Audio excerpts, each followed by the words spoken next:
Hi hello welcome back to main studio.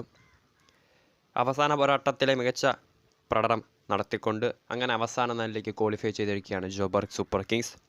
SA20 ലീഗിലെ തങ്ങളുടെ അവസാന പോരാട്ടത്തിൽ ഒന്നാം സ്ഥാനക്കാരായിട്ടുള്ള പോയിന്റ്സ് ടേബിളിൽ മികച്ച പ്രകടനം കാഴ്ചവെച്ചുകൊണ്ട് ഒന്നാം സ്ഥാനക്കാരായിട്ടുള്ള ഡർബൻ സൂപ്പർ ജെയിൻസിനെ 7 വിക്കറ്റിന് തകർത്ത് വിട്ടുകൊണ്ട് അങ്ങനെ അവസാന നാലിലേക്ക് എത്തിയിരിക്കുകയാണ് ഫാഫ് ഡുപ്ലസിയും സംഘവും. അതോടെ SA20 ലീഗും അതിൻ്റെ അന്ത്യഘട്ടത്തിലേക്ക് കടന്നിരിക്കുകയാണ്. നോക്കൗട്ട് ഫിക്സ്റ്റേഴ്സ് വരുമ്പോൾ ക്വാളിഫയേഴ്സിൽ ഡർബൻ സൂപ്പർ ജെയിൻസും അതോടൊപ്പം സൺറൈസേഴ്സ് ഈസ്റ്റേൺ ക്യാപ്സും 1ഉം 2ഉം സ്ഥാനക്കാരായ സൺറൈസേഴ്സും ഈസ്റ്റേൺ ക്യാപ്സും തമ്മിലായിരിക്കും ക്വാളിഫയേഴ്സ് പോരാട്ടം. എലിമിനേറ്റർ പോരാട്ടം അവസാന സ്ഥാനക്കാരായ 4ാം സ്ഥാനക്കാരായി ക്വാളിഫൈ ചെയ്ത ജോബർഗ് സൂപ്പർ കിങ്സും 3ാം സ്ഥാനക്കാരായി ഫിനിഷ് പോയിന്റ്സ് ടേബിളിൽ ഫിനിഷ് ചെയ്ത ഡേവിഡ് മില്ലറുടെ പാൾ റോയൽസും തമ്മിലായിരിക്കും എലിമിനേറ്റർ പോരാട്ടം നടക്കാൻ പോകുന്നത്. ഇന്നലെ നടന്ന തങ്ങളുടെ അവസാന പോരാട്ടത്തിൽ 1ാം സ്ഥാനക്കാരായിട്ടുള്ള ഡർബൻ സൂപ്പർ ജെയിൻസിനെ 7 വിക്കറ്റിന് തകർത്ത് വിട്ടുകൊണ്ട് ഒരു പന്ത് ശേഷിക്കെ 7 വിക്കറ്റിന് തകർത്ത് വിട്ടുകൊണ്ടാണ് ജോബർഗ് സൂപ്പർ കിങ്സും അവസാന 4-ൽ തങ്ങളുടെ ആ ഒരു സ്ലോട്ട് ബുക്ക് ചെയ്തിട്ടുള്ളത്.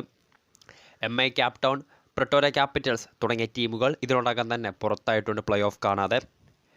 7 വിക്കറ്റിലായിരുന്നു ഇന്നലെ ഡർബൻ സൂപ്പർ ജെയിൻസിനെ ജോബർഗ് സൂപ്പർ കിങ്സ് പരാജയപ്പെടുത്തിയത്.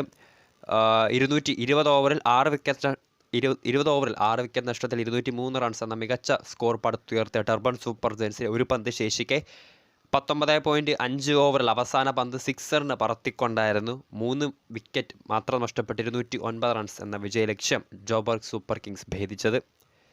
ഓപ്പണിങ്ങിൽ നായകൻ ഫാഫ് ഡുപ്ലസിയും അതോടൊപ്പം തന്നെ യുവ ബാറ്റ്സ്മാൻ സൗത്ത് ആഫ്രിക്കൻ ബാറ്റ്സ്മാൻ ഡൂപ്ലോയും ചേർന്ന സഖ്യം 100 വിക്കറ്റ് പാർട്ട്ണർഷിപ്പ് ഇന്നലെ ഉണ്ടാക്കിയിരുന്നു. 54 പന്തിൽ 102 റൺസാണ് ഈ ഇരു താരങ്ങളും ഓപ്പണിങ്ങിൽ അടിച്ചുകൂട്ടിയത്. നായകൻ ഫാഫ് ഡുപ്ലസി 29 പന്തിൽ 57, അതോടൊപ്പം തന്നെ ഡൂപ്ലോയ് അർദ്ധ സെഞ്ചുറി കുറിച്ചിരുന്നു. അവസാന മധ്യനിരയിൽ ആഞ്ഞടിച്ച Donovan Ferreira, Moeen Ali, Wayne Madsen എന്നിവരുടെ ബാറ്റിംഗ് വെടിക്കെട്ട് കൂടി തീർത്തപ്പോൾ അങ്ങനെ അവസാന 4-ലേക്ക് കടന്നുകൂടിയിരിക്കുകയാണ് ജോബർഗ് സൂപ്പർ കിങ്സ്. 29 പന്ത് നേരിട്ട വെയ്ൻ മാറ്റ്സൺ 5 4-ഉം 1 6-ഉം ഉൾപ്പെടെ 44 റൺസ് നോട്ട് ഔട്ട്. അതോടൊപ്പം തന്നെ മൊയീൻ അലി 12 പന്ത് നേരിട്ട മൊയീൻ അലി 2 4-ഉം 2 6-ഉം ഉൾപ്പെടെ 26 റൺസും അവസാന പന്തിൽ വെറും 3 പന്ത് മാത്രം നേരിട്ടുകൊണ്ട് 14 റൺസ്, 2 സിക്സറുകൾ പറത്തിക്കൊണ്ട് 14 റൺസ് എടുത്ത ഡൊണോവൻ ഫെറേറയുടെ ഇന്നിങ്സും എടുത്തു പറയേണ്ടത് തന്നെയാണ്.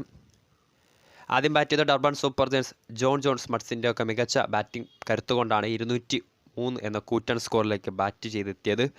എന്നാൽ ഡുവോ ഡൈ മാച്ച് ആയതിനാൽ തന്നെ ശരിക്കും മികച്ച പ്രകടനം അല്ലെങ്കിൽ ആദ്യ ഓവറുകളിൽ തന്നെ ഡുവോ ഡേ മാച്ചിൻ്റെ ആ ഒരു സീരിയസ്നെസ് ഉൾക്കൊണ്ടുകൊണ്ട് തന്നെയായിരുന്നു ജോബർഗ് സൂപ്പർ കിങ്സിൻ്റെ ബാറ്റ്സ്മാൻമാർ ബാറ്റ് വീശിയത്. അങ്ങനെ SA20 ലീഗും അതിൻ്റെ അവസാന ഘട്ടത്തിലേക്ക് കടന്നിരിക്കുകയാണ്. ക്വാളിഫയേഴ്സിൽ നേരത്തെ പറഞ്ഞതുപോലെ തന്നെ സൺറൈസേഴ്സ് ഈസ്റ്റേൺ ക്യാപ്സും ഡർബൻ സൂപ്പർ ജെയിൻസും ഏറ്റുമുട്ടും. എലിമിനേറ്റർ പോരാട്ടത്തിൽ പാൾ റോയൽസും ജോബർഗ് സൂപ്പർ കിങ്സും തമ്മിലായിരിക്കും എലിമിനേറ്റർ പോരാട്ടം നടക്കാൻ പോകുന്നത്. അതോടൊപ്പം തന്നെ IPL 2024 റോയൽ ചലഞ്ചേഴ്സ് ബാംഗ്ലൂരിനും ആശ്വാസ വാർത്ത തന്നെയാണ് നായകൻ ഫാഫ് ഡുപ്ലസിയുടെ അവസാന കുറച്ച് SA മത്സരങ്ങളിലെ ആ ഒരു മികച്ച സ്റ്റാറ്റ് എന്ന് പറയുന്നത്. വീഡിയോ ഇഷ്ടപ്പെട്ടാൽ ലൈക്ക് ചെയ്യുക, ഷെയർ ചെയ്യുക. കൂടുതൽ വാർത്തകൾക്ക് ചാനൽ സബ്സ്ക്രൈബ് ചെയ്യുക.